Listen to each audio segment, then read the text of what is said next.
Alors, le corrigé du numéro 23, page 159. Donc, on a ici 4 points A, B, C, D. On vous demande de calculer les coordonnées de K, le milieu de AC, et de L, le milieu de BD. Donc, avant de faire quoi que ce soit, il faut déjà lire les coordonnées des 4 points, de manière à pouvoir calculer les coordonnées du milieu par la formule, donc la formule qui donne les coordonnées du milieu d'un segment en repère.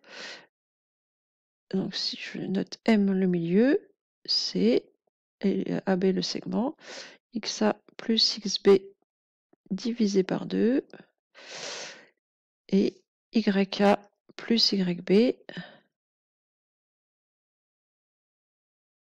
sur 2. C'est-à-dire que je fais la moyenne des deux abscisses, j'ajoute les deux abscisses, je divise par 2, la moyenne des deux ordonnées, j'ajoute les deux ordonnées et je divise par 2. Donc, si je veux pouvoir faire ça pour le milieu de AC, il faut déjà que je lise les coordonnées du point A, du point C. Alors, le point A, son abscisse, donc on va se placer sur l'axe des abscisses. Donc, l'abscisse de A, c'est 1. Son ordonnée, c'est 2. Donc, coordonnées de A, 1, 2. On va faire la même chose pour C. Coordonnées de C, alors ici, on est à 1, 2, 3, 4 en abscisse. On est à 1 en ordonnée.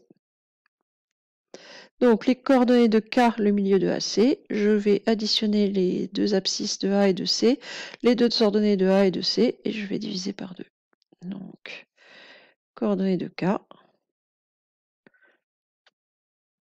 ça va être XA plus XC sur 2, YA plus YC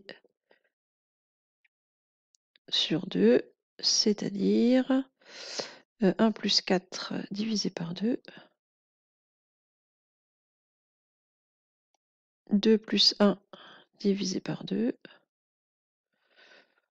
ou encore 5 demi. Alors vous pouvez mettre 2,5 ou laisser 5 demi, s'il n'y a pas de règle.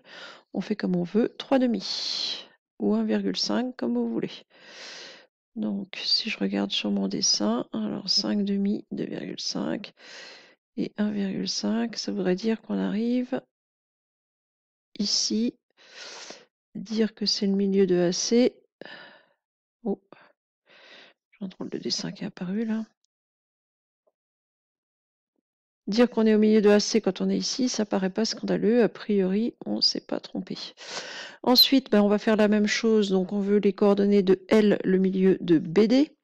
Donc, on va commencer par lire les coordonnées de B et de D.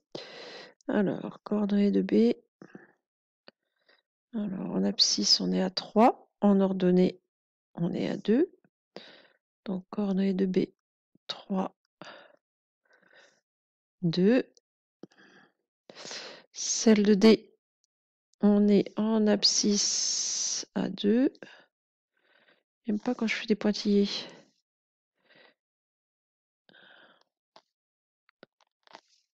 Donc en abscisse, on est à 2. En ordonnée, on est à 1. Donc, coordonnées de L, le milieu de BD. Donc, on est au milieu de BD. Donc, la formule, c'est XB plus XD sur 2. Et puis, la même chose en ordonnée. YB plus YD sur 2. Ce qui ici va me donner pour les coordonnées de L. Alors, XB plus XD, 3 plus 2. Le tout sur 2. Et un Y en ordonnée 2 plus 1, le tout sur 2.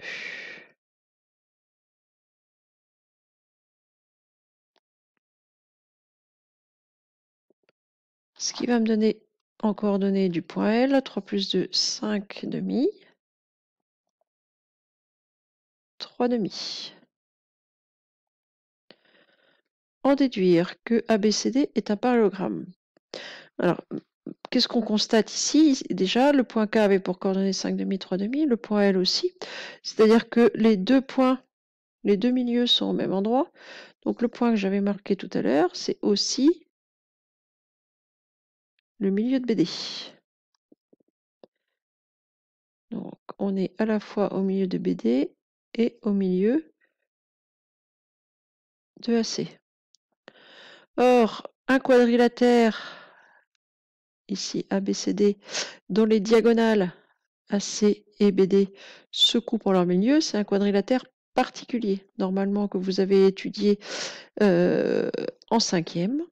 Et ce quadrilatère, c'est celui qu'on appelle le parallélogramme. Si un quadrilatère a ses diagonales qui se coupent en leur milieu, c'est que c'est un parallélogramme. Donc ici, les diagonales, pourquoi j'écris en vert, je ne sais pas. Les diagonales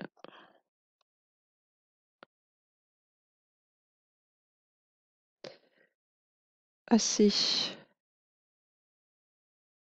et BD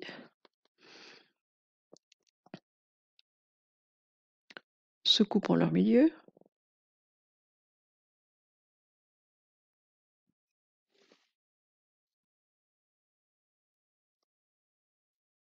Alors ça, c'est parce que K et L ont les mêmes coordonnées, donc sont confondus.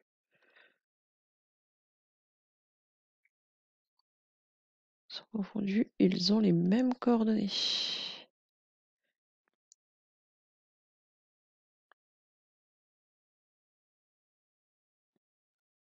Voilà.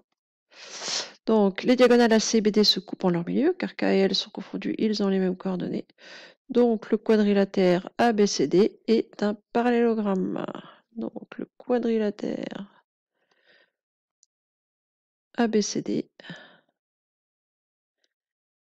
est un parallélogramme.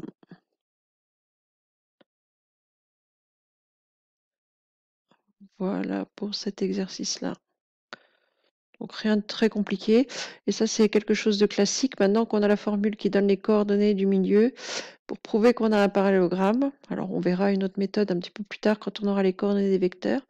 Mais pour l'instant, quand on voudra prouver qu'un quadrilatère est un parallélogramme, eh bien, il faudra prouver que les deux diagonales se coupent en leur milieu. Ça, c'est une méthode qu'il faut absolument garder en tête.